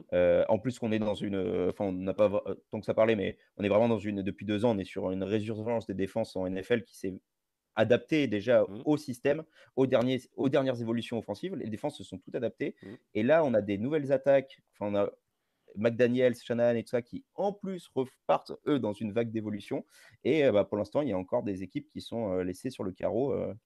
Mais ça devrait évoluer l'année prochaine ou dans 2 ans, puisque, comme on dit souvent, la NFL est une copycat league. Hmm. On se copie en NFL, en effet. En tout cas, vous le voyez, c'est les tendances. Miami, ça bouge beaucoup. On tente plus de quatrième tentative. Je résume grossièrement, hein, tu m'arrêtes. Je vous résume Mm. tout ce qu'on a dit. On a moins de courses cette année, alors qu'il y en avait eu un peu plus l'année dernière. On lance moins en profondeur parce que les défenses se sont adaptées sur les premières tentatives. Et puis là, la carte des équipes NFL, on le disait, statistiquement, San Francisco semble quand même devant, meilleure attaque et bonne défense. Les Ravens sont une meilleure défense, mais moins bonne attaque légèrement. Et puis, il y a un petit groupe avec les Cowboys, les Bills et les Dolphins également, qui se sont quand même pas mal manifestés en positif cette année. Voilà pour le petit point. Merci beaucoup Clément pour ce point Bah, statistique. merci Alain pour l'invitation. Et ben merci à toi, ça a été très apprécié. Attends, il y a quelqu'un qui nous a dit, voilà, DJ Starkiller qui dit gardez ce prodige des stats, sa magie est puissante. Je vois mieux comment pensent les Américains grâce à ça. Je, je- Moi, j'ai rien d'autre à dire. Les, Là, tout est dit sur ta magie, moi, je trouve. les Américains sont pas forcément très fans des stats avancées non plus, hein. C'est vrai. Ils aiment bien les yards, les touchdowns, les interceptions. C'est vrai. Ouais, mais c'est bien d'avoir des gens comme toi, qui savent expliquer des choses un peu compliquées à des gens comme moi qui ne comprennent pas ce qu'est un abscisse et une ordonnée, tu vois. Et là, tu vois, tu m'as éclairé également. Donc voilà, Bah, merci. merci Alain, je prends le compliment. Ouais, voilà, merci de la part d'un littéraire, tu vois. J'ai réussi à comprendre ces stats et à accrocher. Donc voilà. En tout cas, tout le monde te remercie sur le chat. C'était très intéressant. Merci, merci. Sponsorisé par Excel, nous dit Bill Swirsky. Bah non, c'est quand même plus joli que des Excel en plus. Je vous remets. Attendez, Il c'est joli ça quand même. y a eu un peu, il y a eu un peu de Excel. Les graphes sur Tyreek Hill, c'est du Excel. Le reste, c'est un logiciel qui s'appelle R qui permet de manipuler des bases de données de statistiques. Oh là, on est dans les trucs d'experts là. C'est un Ah, logiciel je me suis mis, c'est un je me logiciel suis mis à gratuit ou pas? niveau. il n'y a pas longtemps. J'allais Et oui, dire, c'est gratuit. c'est gratuit, parce que j'allais dire, s'il a des logiciels de stats payants et tout, là, on voit les. Là, c'est les experts, quoi. Ça rigole pas. Ah, mais je suis pas statisticien à la base, hein. Je me suis mis, le sujet m'intéressait en NFL, je faisais du Excel il y a quelques années et il y a eu la vague de statistiques avancées et il y a eu pas mal de tutoriels, là-dessus qui popaient un peu sur le web, mais je suis très mauvais en code et j'ai Ah, bon, juste un peu tout rattrapé d'un coup. écoute. Merci beaucoup, en tout cas, Clément. On te dit à très bientôt. Merci Alain, salut, bonne fin de saison à tout le monde. Merci de même. Ciao, ciao. On va terminer cette émission comme d'habitude avec les pronostics, avec... Oh, j'ai encore oublié de lancer l'enregistrement de l'émission. Il va falloir que je fasse le truc sur YouTube tout seul. J'ai oublié de lancer mon enregistrement d'émission. Bon, bref, ça m'apprendra. Quel, quel idiot. Donc, je disais, on va continuer cette émission tranquillement avec les pronos du jour. Il nous reste 20 minutes. On va faire les pronos, on va faire les cotes et on va faire le quiz. On va faire directement, vous savez quoi? Parce que j'ai envie de tester un truc. C'est une petite nouveauté pour moi, j'ai bidouillé ça. Alors moi je suis pas statisticien, je bidouille un tout petit peu avec mon logiciel de diffusion. Et on va faire les cotes avec Unibet tout de suite. Derrière on fera les pronos et le quiz. Bim, les cotes avec Unibet, je vais y arriver. Est-ce que je vais y arriver ou pas? Voilà, alors normalement j'ai fait en sorte qu'on puisse voir un petit peu le bitonio. C'est un outil comme les tablettes, pour moi, il ne faut pas les... Non, mais après, les stats, c'est complémentaire, mais c'est ce que disait très bien Clément, hein, c'est qu'il n'y a pas de stats absolues de toute façon. Donc voilà. On va faire les stats, les cotes avec notre partenaire Unibet, partenaire pour les paris en ligne sur la NFL. Je vous mets le lien dans le chat, comme d'habitude, évidemment. Alors, ça va vous donner un petit avant-goût des pronostics. Vikings, Lions, c'est à 2,39 pour les Vikings. Falcons à 2,19. Qu'est-ce que j'aime bien là-dedans? Les Jaguars à 1,47. En même temps, c'est un peu do or die. Oh, les Chiefs à 2,22 contre les Chargers. Mais pourquoi donc? Ils ont annoncé Mahomes sur repos, les Chiefs? Ah oui, ils ont annoncé Mahomes sur repos, mais oui, si, c'est Blaine Gabbert qui joue. Ah, alors là, c'est le piège, hein. Il faut qu'on navigue. Le Rams 49ers, mais... Purdy est au repos aussi ou pas? McCaffrey, oui, mais Purdy, je suis pas sûr. Allez, les Bills, on va aller sur de la fiche parce que voilà, les Bills, quoi. Les Bills, la cote à 1,55. Ah, équipe B des Chiefs, ouais, c'est ça. Équipe B des Chiefs. Les 49ers, encore une fois, c'est équipe B aussi, non, les Niners? Ou... J'ai un trou sur Purdy, en fait. Je sais que McCaffrey joue pas parce qu'il est blessé de toute façon. Mais il y a Purdy au repos. Allez, tentons les Rams, soyons fous. 2,50. 2,50, je mets les Rams. Et il faut qu'ils gagnent. Il faut qu'ils gagnent pour aller en playoff. Je préfère voir les Rams quand même. Ouais, il va y avoir des paris très contre-instinctifs, on est assez d'accord. Et puis les Eagles quand même, non, contre les Giants? Parce que c'est quand même pas très très bien. Ouais, c'est une semaine difficile, hein, pour les paris. Là, faut y aller tranquille. Ah oui, les Rams Sevens. Mais oui, les Rams Sevens. Oh ouais, non. Même contre une équipe B, c'est vrai que c'est Vance. Bon, bah soyons fous. Seahawks 1,59 parce qu'ils jouent quelque chose. Faut aller sur les équipes qui jouent quelque chose, de toute façon. Faut aller sur les équipes qui jouent quelque chose. Donc, Brands, ça va être au repos aussi. Et Buccaneers, alors. Allez, Bills, j'en fais 4. Bills, 1,55. Eagles, 1,38. Seahawks, 1,59. Buccaneers, 1,35. C'est des petites cotes, mais il faut y aller sur des équipes là qui jouent quelque chose. Il y a les Saints aussi qu'on me propose dans le chat. Ils sont où les Saints? Tiens, je les vois pas. Ah bah si, ils sont en haut, ils sont à 1,51. Ouais, oui, ça se joue aussi. C'est... Oui, comme... ouais, c'est mieux que le Buccaneers, à la limite, on peut virer le Buccaneers et puis mettre le Saints. Donc voilà, comme d'habitude, on joue avec parcimonie et de manière responsable. Mais oui, c'est une semaine assez compliquée, hein, même pour nous. Alors, qui est le pauvre collaborateur TDA chargé du résumé du Patriots Jets? C'est pour moi. Donc voilà. Non, je parie ni sur les Jets ni sur les Patriots. Ne suggérez pas ça dans le chat, c'est très dangereux. Donc voilà, Bills 1,55, Eagles 1,38, Seahawks 1,59, Saints 1,51. Et j'avais bidouillé mon petit système pour que vous puissiez voir le ticket. 5 € misé, 25,68 € de gain potentiel.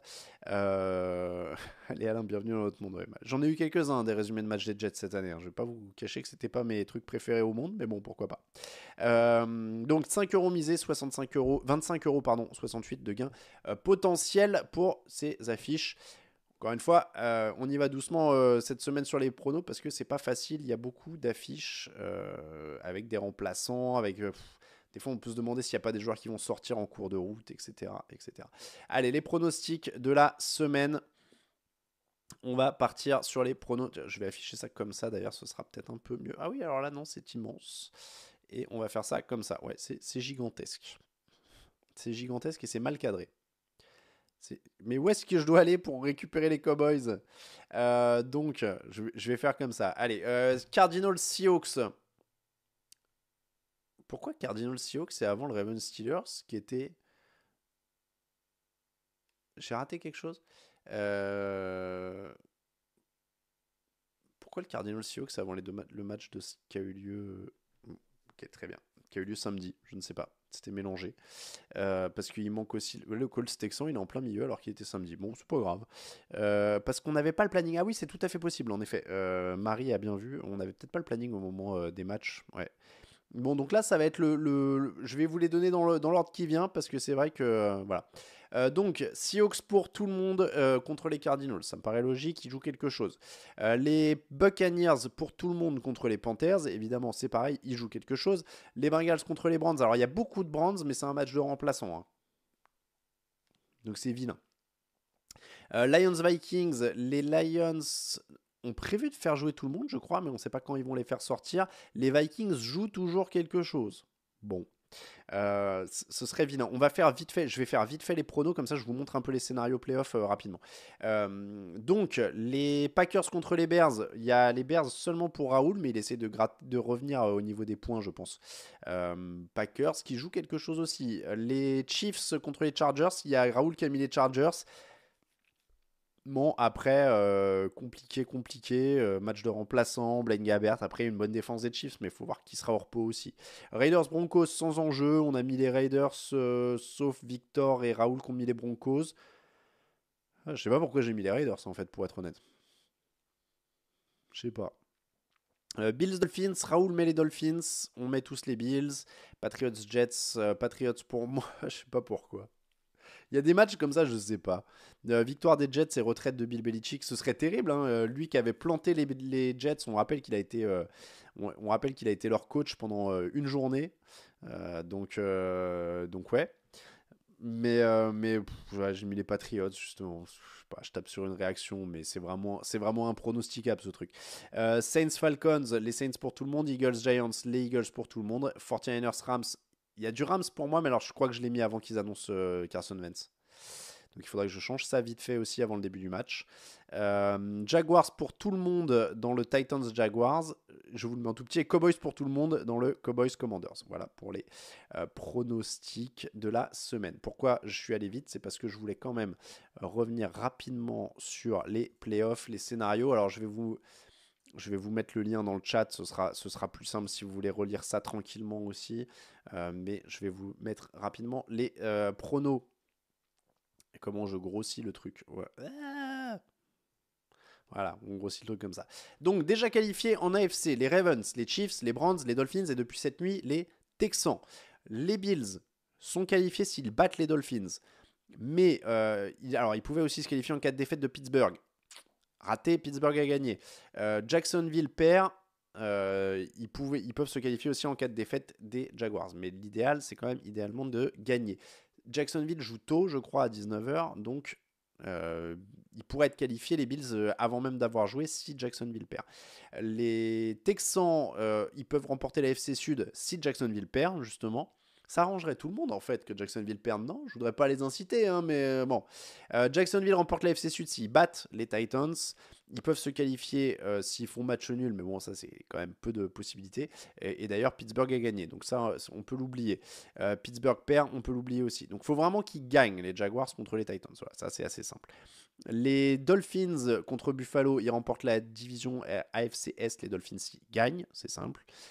Les Steelers, donc ça, on l'avait dit, ils sont qualifiés pour les playoffs avec une victoire et une défaite de Buffalo ou une défaite de Jacksonville. Donc pourquoi pas. Ça, c'est tout à fait possible. Alors, s'ils perdent, il faut que Denver gagne ou que Houston et Indianapolis ne se terminent pas par un nul. Donc ça, c'est bon. Donc si Denver gagne, Jacksonville peut perdre. Ça, c'est fou. Ah oui, non, mais non, Pittsburgh se qualifie dans ces cas-là. Oui, autant pour moi. Conférence NFC, qualifié pour les playoffs. 49ers, Lions, Cowboys, Rams, Eagles. Atlanta peut remporter la NFC Sud avec une victoire plus une défaite de Tampa. Là aussi, ça fait partie des équipes où on s'amuserait pas des masses à les voir en playoff, mais bon, pourquoi pas. Merci à Théophane des Vikings pour l'abonnement. Les Cowboys se remportent la FC Est en cas de victoire. Les Packers sont qualifiés pour les playoffs en cas de victoire. Je vous fais pas tout le reste, mais au moins vous avez les enjeux. C'est mieux les Steelers ou les Jaguars en playoff. Franchement, Nolive, j'en sais rien, mais je dirais les Jaguars en espérant un match de Trevor Lawrence. Mais voilà. Vikings qualifiés pour les playoffs. Il y a un enjeu sur 6 plays ce soir. Si Minnesota gagne, mais il faut ensuite 3 défaites. Green Bay, Seattle, Tampa ou Green Bay, Seattle, New Orleans. Pas facile pour les Vikings. Pas franchement envie de les voir en playoff non plus. Saints, de toute façon, le problème il est simple. Il y a une équipe de trop en playoff dans chaque conférence. Ils ont rajouté une équipe en playoff il y a quelques années. Ils ont rajouté un match. Tout ça, évidemment, ça ne servait à rien. Les Saints contre Atlanta, New Orleans gagne et défaite de Tampa. Ils sont en playoff, les Saints. Mais il faut absolument gagner. Et il faut aussi, sinon, si Tampa gagne, compter sur des défaites de Seattle et de Green Bay. Pas facile. Philadelphie remporte la NFC Est en cas de victoire plus défaite de Dallas. Les Seahawks sont qualifiés pour les playoffs en cas de victoire et défaite de Green Bay. Plus... Ah oui, non, mais match nul, on s'en fiche. Buccaneers contre les Panthers. Je dis on s'en fiche des nuls et vous allez voir qu'il va y en avoir un. Buccaneers donc contre Carolina. Tampa gagne et va en playoff. Voilà. Ouais, sans Watt, sans Lawrence. C'est un peu l'angoisse. Hein. C'est un peu l'angoisse quand même, ces trucs-là de playoff d'équipe en plus. Quelles équipes vraiment sont... Je sais pas, les têtes de série numéro 7 sont quand même rarement incroyables, quoi. C'est vraiment... Ah, Lawrence est active, mais on le savait que c'était plutôt que ça allait plutôt vers là. Le problème, c'était de savoir son épaule, hein, il va souffrir. Clairement, ça va être l'enjeu, il va souffrir. Donc, à quel point? Voilà, ça va être l'enjeu. On va passer au quiz. Est-ce que je vous montre une avant-première? Alors, il y a une avant-première après le quiz. Restez. C'est rare que j'ai le temps là tranquille pour le quiz. On va lancer ça. Alors, hop. Start quiz is virtual rule on your stream. Hop. Working on it. Sending rules. Merci à Belgarat qui a offert un abonnement à la communauté. Depuis le passage à 7 équipes en playoff, est-ce qu'une tête de série a fait un run intéressant? Demande Théophane. Franchement, je suis pas sûr. Faudrait vérifier, mais non, j'ai pas l'impression.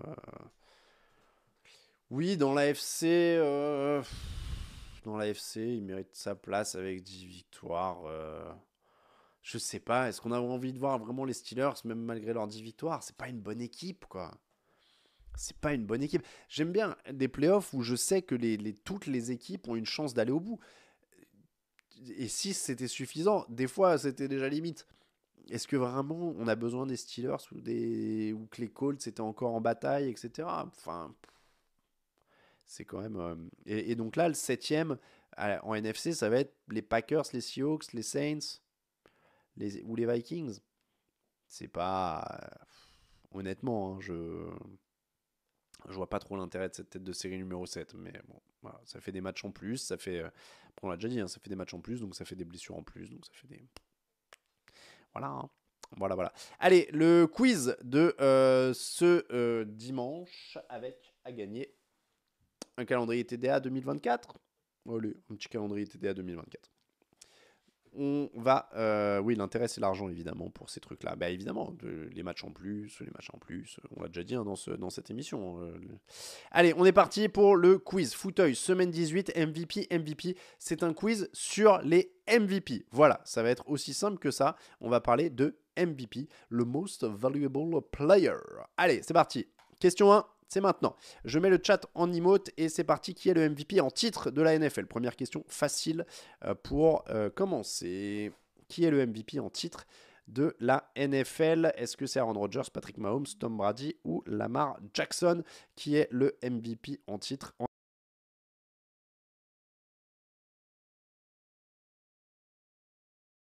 Une fois toutes les demi-heures, c'était prévu.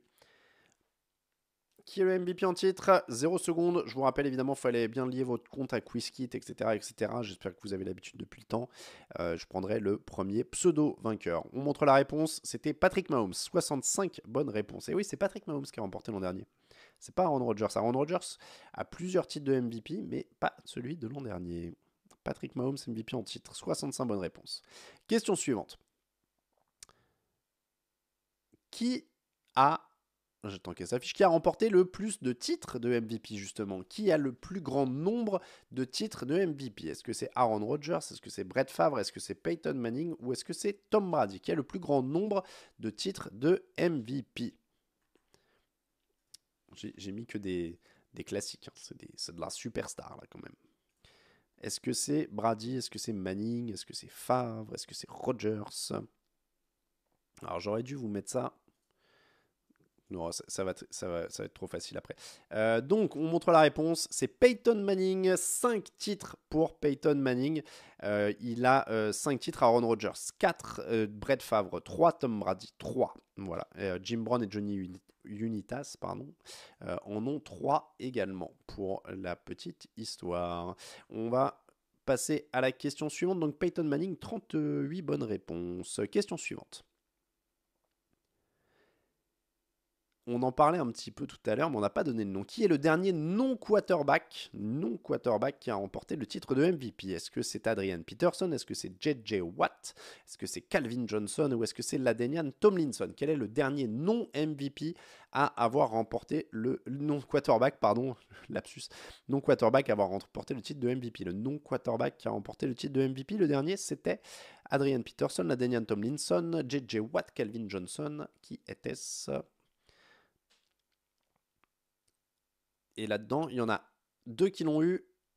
Et Adrian Peterson était bien le dernier, évidemment, à remporter, le dernier non-quarterback à remporter le titre de MVP. C'était en 2012, le running back des Vikings, qui avait eu 30 votes sur les 50. LaDainian Tomlinson l'a remporté aussi, hein, ce titre de MVP, mais c'était en 2006. Donc 2012 pour Adrian Peterson, J.J. Watt et Calvin Johnson ne l'ont jamais eu. Question suivante. C'est parti. Quel est le dernier défenseur qui a remporté le titre de MVP?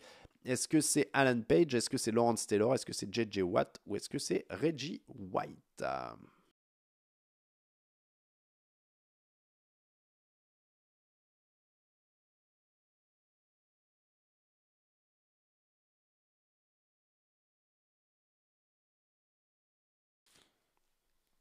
Bon, bah, un peu plus d'une fois par demi-heure. Qui a remporté le dernier titre de MVP pour un défenseur? Vous êtes 40 à avoir la bonne réponse. C'était Lawrence Taylor qui l'a remporté. C'était en 1980. Je ne tombe plus dessus. 86. 1986. Question suivante. J'accélère un petit peu.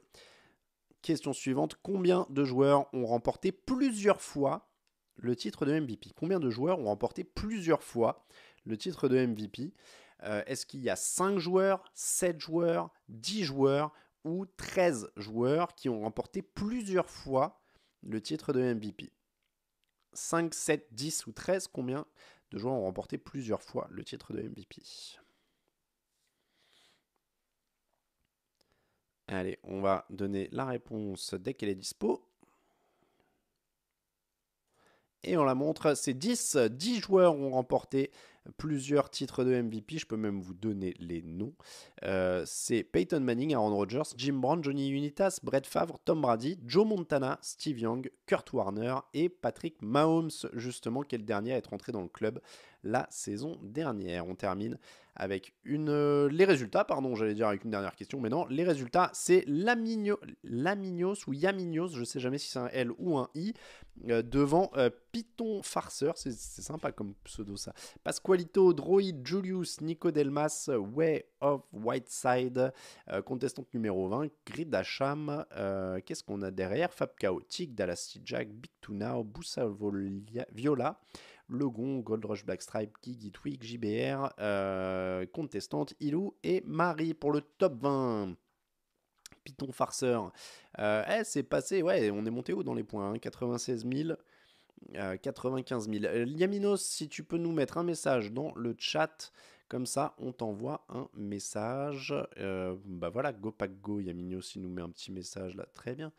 On va faire ça. Hop, on met fin au jeu et on va envoyer un message à Liaminos. Il est là. Hop là. Et je fais... Ah, mais on a déjà l'adresse. On a déjà l'adresse, c'est déjà un gagnant. J'ai déjà l'adresse. Je peux vous la donner à voix haute. Non, c'est pas ça. Donc voilà, on va envoyer le calendrier. Alors, je vous présente l'avant-première. J'avais parlé d'une avant-première. Il me reste 3 minutes. C'est un truc qui n'est pas encore disponible dans le commerce, mais qui va pas tarder à arriver. Je peux même enlever mon casque parce qu'en vrai, vous m'entendez et j'ai personne à écouter vu qu'il n'y a plus d'amis. Et je vais pouvoir mettre sur ma tête la nouveauté. Et alors, attendez, je sais pas faire les... Je sais plus... faire les symétries. Voilà. Bon, bref. Donc voilà, on a un bonnet et des actus qui arrivent très bientôt. C'est fait par notre partenaire Brooklyn Fizz et ce sera bientôt disponible sur leur boutique. Trop bien, non? C'est pas mal, hein? Je sais pas faire les... Voilà, on a voulu faire un truc très très simple parce que c'est brodé, hein. C'est pas imprimé et tout, c'est brodé. Donc ils font la broderie et donc il fallait faire un logo un peu simple parce qu'on pouvait pas faire sur un bonnet une broderie ultra complexe, mais c'est cool. Alors je sais même pas, vous me demandez le prix, je sais même pas. En fait, c'est parce que j'ai les prototypes chez moi. D'où les casquettes aussi, hein, que vous voyez, il y a plein de casquettes derrière moi et tout. C'est parce que je reçois les protos de tout. Donc je remercie Jean-Charles, hein, d'ailleurs, qui m'envoie tout à chaque fois. Et donc là, j'ai les protos des bonnets. Et Jean-Charles va bientôt me dire chez Brooklyn Fizz comment on met ça. Mais ça va pas tarder. Ça va pas tarder. Et du coup, ils sont bien. Ils sont bien. Nous, on est contents. Il est plutôt cool, hein, franchement. Il est plutôt cool. Donc on va mettre ça chez Brooklyn Fizz. Ils vont gérer tout ça, les broderies, etc. Je suppose qu'on va faire comme les casquettes, il y aura une petite précommande. Et puis comme ça, à partir de là, vous pourrez placer vos commandes. Voilà, ce sera très bientôt. Je voulais vous présenter l'avant-première. On était dans les bonnes nouvelles, le Super Bowl, M6, W9, tout ça. Il est déjà 19h. Merci à tous, en tout cas, d'avoir suivi ce fauteuil. On se retrouve donc la semaine prochaine, même horaire. Ce sera dimanche à 17h30, mais on sera en play-off. On débriefera les 2 matchs de play-off qui auront eu lieu la veille. Et puis, on présentera les 2 ou 3 matchs de play-off. Il y en aura 3 dimanche, si je ne dis pas de bêtises. Donc, on présentera évidemment tout ce qui se passe. Et évidemment, vous nous retrouvez dans l'intervalle sur le podcast pendant toute la semaine. Évidemment, l'émission vous était présentée par Unibet, partenaire de TDA depuis des années pour les paris en ligne sur la NFL. Merci à tous. Très bonne dernière semaine de la saison régulière. Kiffez bien, amusez-vous à fond. Et on se dit à très bientôt. Ciao, ciao. J'entends, je crois, le générique de mon casque. Bonne soirée tout le monde. Ciao, ciao.